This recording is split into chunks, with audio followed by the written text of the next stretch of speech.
నేను చేసేది మటన్ బిర్యానీ అండి. దానికి కావాల్సిన వస్తువులు: దాల్చిన చెక్క 2 అంగుళాలు, యాలకలు, సాజీరా, లవంగాలు, కొబ్బరి 4 స్పూన్లు అండి, బిర్యానీ ఆకు 4, నెయ్యి 3 స్పూన్లు వేసుకున్నాను, ఆయిల్ నెయ్యి 4 స్పూన్లు అండి. దాంట్లో ఒక ప్యాకెట్ అంటే 100 గ్రాములు అల్లం వెల్లుల్లి పేస్ట్ అండి. సాజీరా వేయాలండి.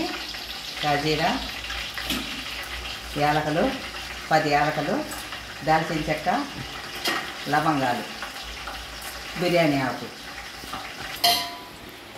అల్లం పేస్టు అన్నీ కలర్గా వేగినాక ఎర్రగడ్డ పేస్టు, అల్లం, పుదీనా, కొత్తిమీర, టమాటా పేస్టు 3 వేసుకోవాలండి. 2 స్పూన్లు సాల్ట్ అండి.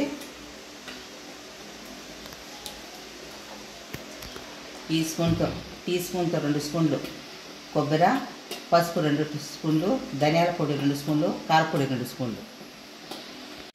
ఇప్పుడు బాగా వేగిందండి మసాలా, మంచి కలర్లో స్మెల్ బాగా ఉండాలా. ఇప్పుడు 2 కేజీలు మటన్ అండి, ఉడకబెట్టుకొని పసుపు ఉప్పు వేసి ఉడకబెట్టుకునే మటన్ అండి. దీంతో 2 గ్లాసులు రైస్ తీసుకున్నానండి. 3 గ్లాసులు వాటర్ వేసుకోవాలండి, మటన్ ఉడకబెట్టిన వాటరే వేసుకున్నాక కొబ్బరి ఇప్పుడు వేసుకోవాలండి. ఈ కప్పుతో 2 కప్పులు బాస్మతి రైస్ తీసుకున్నాను, 4 కప్పులు ఎసురు వేసానండి. బాగా ఉడుకుతూ ఉండేటప్పుడు ఎసురు వేసేసినాక బాగా ఎక్కువ కుదురుకుంటుంది, ఇలా అవుతుందండి. ఈ కప్పుతో 2 కప్పులు రైస్కు, బాస్మతి రైస్ కదండి, బాగా విడిగా పెద్ద రేక్ష పెడితే బాగా ఫ్రీగా అవుతుందండి రైస్. అలా అండి ఇలా సర్వ్ చేసుకుంటే చాలా టేస్ట్గా ఉంటుంది.